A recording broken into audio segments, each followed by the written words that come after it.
বিয়া বিয়া বিয়া এই বছৰটো যে অকল বিয়া খাওঁতেই গৈ আছে। আজি আছে মোৰ সৰুকালৰ বান্ধৱীৰ বিয়া। মইনো নাযাম কিয়? সেইবাবে এইফালে মই পেজেণ্ট ল'বলৈ আহি গ'লোঁ বজাৰলৈ। এয়া দেখিছে নহয়, ইয়াৰ নাম হৈছে পগু। এইফালে মই ধুনীয়াকৈ সাজি কাচি ওলাই লৈছোঁ, লগতে মই দোকানো খুলিছোঁ। অলপ সময়ৰ বাবে দোকানখন খুলি লৈছোঁ, যিহেতু এতিয়ালৈকে মানুহবোৰ আহি পোৱাহি নাই, সেইবাবে মই ধুনীয়াকৈ ওলাই লৈছোঁ আৰু দোকানতে অকণমান বহি আছোঁ। আৰু এইফালে ঘৰত বুলি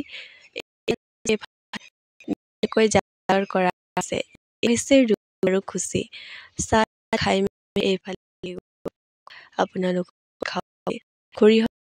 ধুনীয়াকৈ চাহ বনাইছে। চাহ ইমান ধুনীয়াকৈ যোগাৰবোৰ কৰিছে, লগত পিঠা আমাৰ মেল আছে আমাৰ পেহী।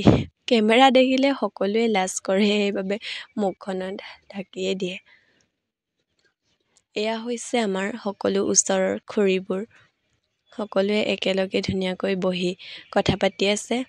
মানে এওঁসকলে চাহ তাহ বিলাইছে আৰু আলহী আহিলে চাহ দিব লাগে, যিহেতু সেইবাবে তেওঁলোকে ধুনীয়াকৈ ইয়াতে বহি আছে। এতিয়া আহিলোঁ ভাতৰ খোলাত। এইফালে ধুনীয়াকৈ ভাত খাই লৈছোঁ ব্ৰইলাৰ আৰু মাছৰ লগত।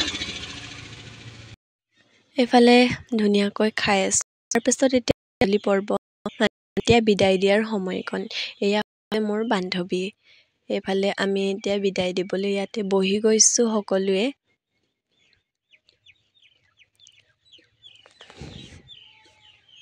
ইয়াৰ সময়কণ যে খুব ভাল লাগে, সেইবাবে চাওক কেনেদৰে বিদায় দিছে আৰু কেনেদৰে ফূৰ্তি কৰিছে।